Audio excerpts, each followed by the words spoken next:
A'udzubillahiminasyaitonirrajim. Bismillahirrahmanirrahim. Teman-teman, di video ini saya ingin menanggapi curhatan dari Panglima Pajajih, di mana beliau memberikan curhatannya melalui salah satu video.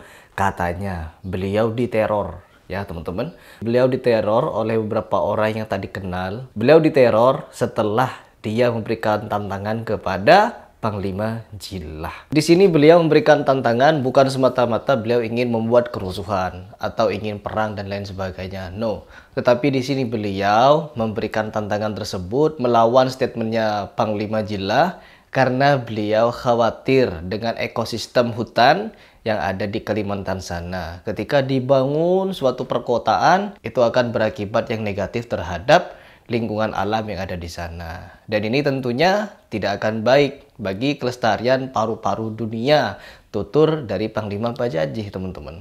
Dan ini sungguh perkataan yang menurut saya masuk di akal. Namun di sini kita juga tidak boleh menafikan bahwa Pak Jokowi juga bukan orang jahat. Tentunya Pak Jokowi memiliki planning atau pemikiran bagaimana ke depannya nanti ketika IKN itu sudah terbangun, maka akan dibuat satu kebijakan yang dimana setiap pegawai negeri ataupun ASN yang ada di ibu kota sana dilarang untuk membeli kendaraan atau bagaimana.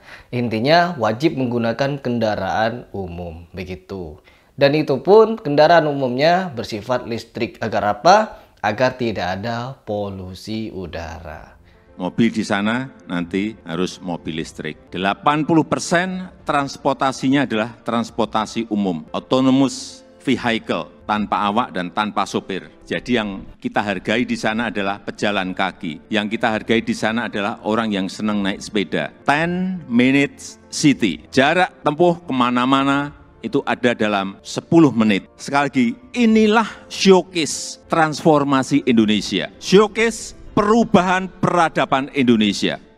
Ini juga bisa kita apresiasi ya teman-teman, agar IKN itu bisa menjadi contoh. Tapi teman-teman jangan ngeklaim kalau saya mendukung pembangunan IKN tersebut, ya.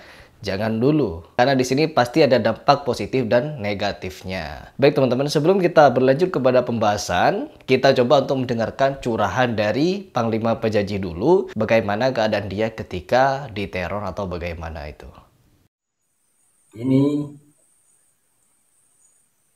ingin mencoba meneror keluarga saya. Ingat, keluarga saya dialah orang-orang yang bersamaku. Dan saudara-saudara saya adalah orang-orang yang bersamaku. Tapi ingat, sebelum Panglima Jilah memiliki pasukan, saya sudah memiliki pasukan.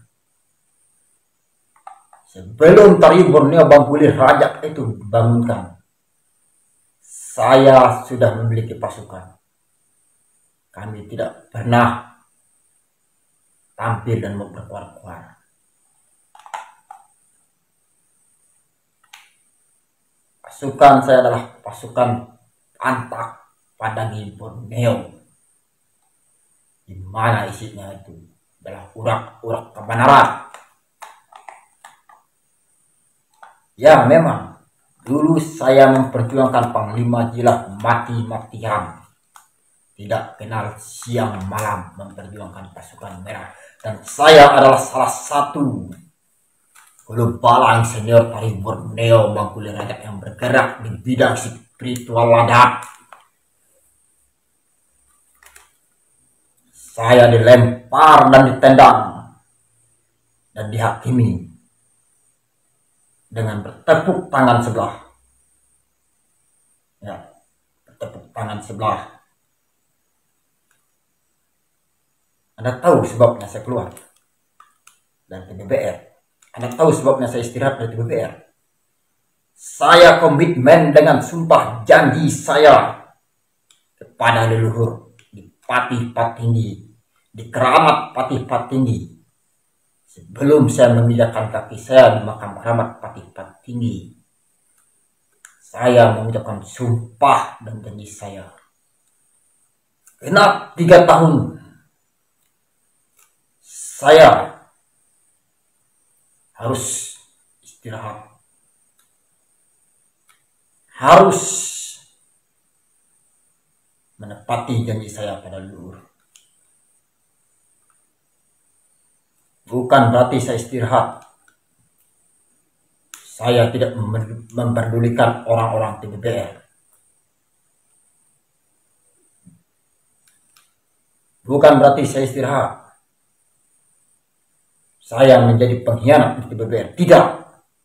Saya inilah yang mati-matian berjuang di Kabupaten Sintang. Saya inilah orangnya yang menjadi perintis pasukan merah di Kabupaten Sintang. Yang tidak kenal siang, pagi maupun malam. Terus membina di pasukan merah. Sesuai dengan sumpah janji saya genap 3 tahun membina dan mendidik di pasukan merah. Saya harus istirahat. Saya komitmen ataan saya. Dan saya sudah pamit berapa kali dengan Panglima Jila. Ingat. Jadi tidak ada sangkut pautnya saya dididik, dibimbing oleh Panglima Jila. Dan Panglima Jila sudah tahu sebelum saya bergabung di TBBR dan di pasukan merah. Dia sudah mengenal siapa saya.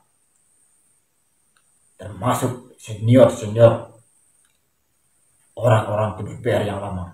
Mereka sudah kenal siapa saya. Ingat itu baik-baik.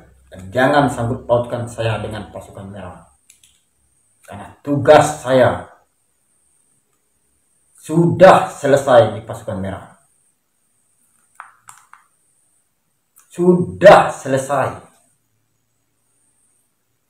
3 tahun itu bukan hari yang sebentar. Bukan hari yang gampang.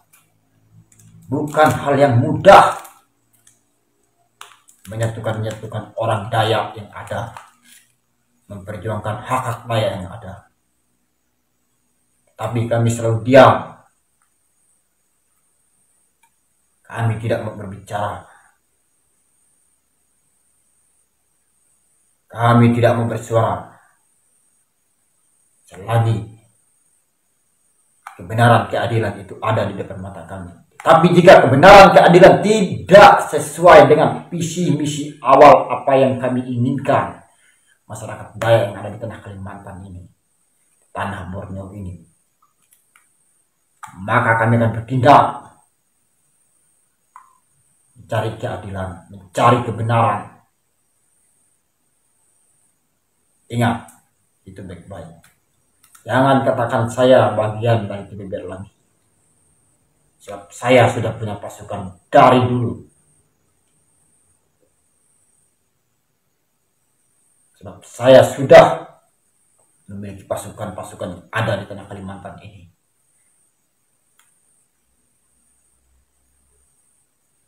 Ingat itu baik. Saya istirahat di Tario Borneo Bangkuli Rajak itu ingat sekali. Saya komitmen dengan sumpah janji saya kepada leluhur. Kepada leluhur. Kepada Kamang Pariubala Sarindu. Itu yang saya tepati janji-janji saya pada leluhur. Jadi saya tidak main dengan pernyataan saya. Saya tidak main dengan sumpah janji saya. Saya adalah orang-orang yang setia pada Panglima Jila. Dulunya. Saya adalah orang-orang yang sangat membangga-banggakan dia, memulia-muliakan dia, menyanjung-nyanjung dia, membela dia dari ocehan-ocehan orang yang tidak bertanggung jawab. Kami kecewa satu. Tindakan dan kebijaksanaan beliau yang kami tuntut. Kami rindu beliau yang dulu. Itu yang kami cari. Dan kami mau beliau kembali ke habitatnya lagi. Tidak boleh ikut campur urusan politik. Tidak boleh. Sebab Anda Panglima. Anda harus tahu menempatkan diri dan posisi Anda harus di mana. Itu yang kami inginkan. Tidak ada yang lain. Baik teman-teman, itu adalah curhatan dari Panglima Pajaji, di mana beliau memberikan statement yang sangat tegas. Dia sangat tegas, tidak takut meskipun keluarganya diteror.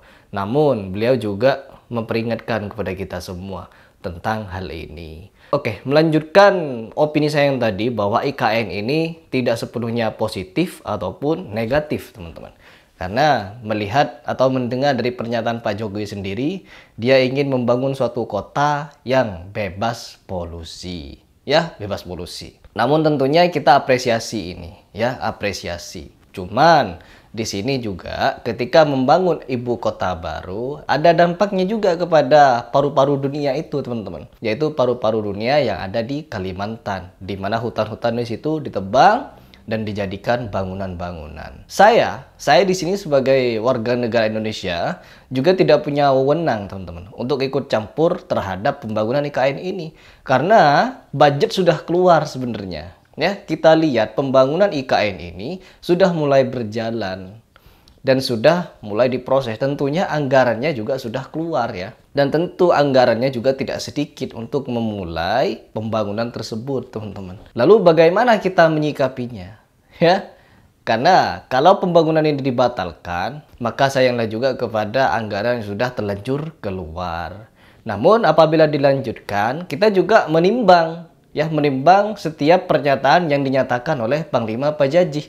Dampak-dampaknya terhadap lingkungan alam, dampak-dampaknya terhadap paru-paru dunia ini. Karena memang di sini teman-teman, kita tidak bisa menafikan bahwa apabila semakin berkurang penghijauan di dunia atau hutan-hutan sudah mulai berkurang, maka satwa-satwa pun banyak yang terancam kehidupannya. Bukan cuma satwa, teman-teman. Bahkan oksigen yang kita hirup akan berkurang kualitasnya. Dan di sini saya tidak memiliki hak apa-apa dan juga tidak ingin mengajak kalian baik untuk mendukung ataupun tidak terhadap pembangunan IKN. Tetapi memilah dan memilih serta menimbang dampak negatif maupun positifnya, akankah lebih banyak positif atau negatifnya?